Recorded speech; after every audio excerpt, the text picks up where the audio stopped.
حضرت ام عائشہ رضی اللہ تعالی عنہ فرماتی ہیں کہ نبی کریم صلی اللہ علیہ وسلم میرے پاس تشریف لائے اور اپنے کپڑے اتارے۔ تھوڑی دیر گزرنے نہ پائی تھی کہ آپ نے ان کو پھر پہن لیا۔ مجھ کو یہ خیال آیا کہ آپ اپنے ازواج مطہرات میں سے کسی اور کے پاس جا رہے ہیں، اس لیے مجھے بہت غیرت آئی اور میں آپ کے پیچھے پیچھے ہو لی۔ جا کر دیکھا تو آپ جنت البقیع میں مسلمان مردوں عورتوں کے لیے استغفار کر رہے ہیں۔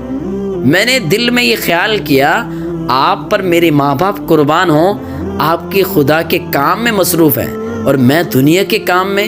میں وہاں سے واپس اپنے حجرے میں چلی آئی اور اس آنے جانے میں فرماتی ہیں کہ میرا سانس پھول گیا۔ اتنی میں نبی کریم صلی اللہ علیہ وسلم تشریف لائے اور دریافت فرمایا، یہ سانس آپ کا کیوں پھولا ہوا ہے عائشہ؟ میں نے عرض کیا، آپ پر میرے ماں باپ قربان ہوں، آپ میرے پاس تشریف لائے اور آپ نے جلدی سے دوبارہ کپڑے پہن لیے۔ مجھ کو یہ خیال ہوا کہ کہیں سخت رنجش بھی ہوئی کہ آپ ازواج مطہرات میں سے کسی اور کے پاس تشریف لے گئے، اور میں نوبت یہاں تک پہنچی کہ میں آپ کو خود بقیع غرقہ یعنی جنت البقیع میں جا کر دیکھا تو آپ کیا کر رہے ہیں؟ آپ نے فرمایا، عائشہ کیا تمہارا یہ خیال تھا کہ خدا اور اس کا رسول تمہارا حق ماریں گے؟ ایسا نہیں ہو سکتا۔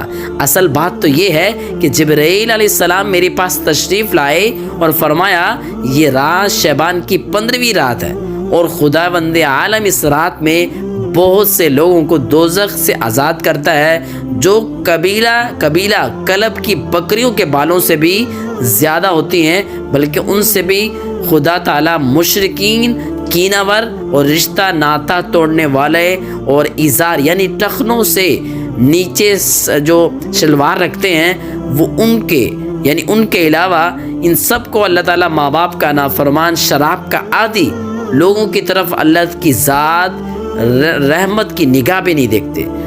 آپ نے فرمایا، عائشہ کیا تم مجھ کو اجازت دیتی ہو کہ آج کی رات میں قیام کر لوں؟ آپ نے فرمایا، جی ہاں۔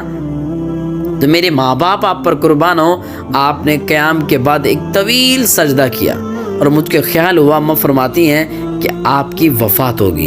میں نے آپ کو چھونے کا ارادہ کیا تو آپ کے تلوں پر اپنا ہاتھ رکھا تو کچھ حرکت معلوم ہوئی، تو میں نے آپ کے سجدے میں یہ دعا مانگتے ہوئے سنا کہ اعوذ بعفوک من عقابک واعوذ برضاک من سخطک واعوذ منک جل وجہک لا احصی ثناء علیک انت کما انیت علی نفسک۔ کہ صبح کو میں نے یہ ذکر کیا تو آپ نے فرمایا، عائشہ تم کو یہ دعا یاد نہ کرواؤں؟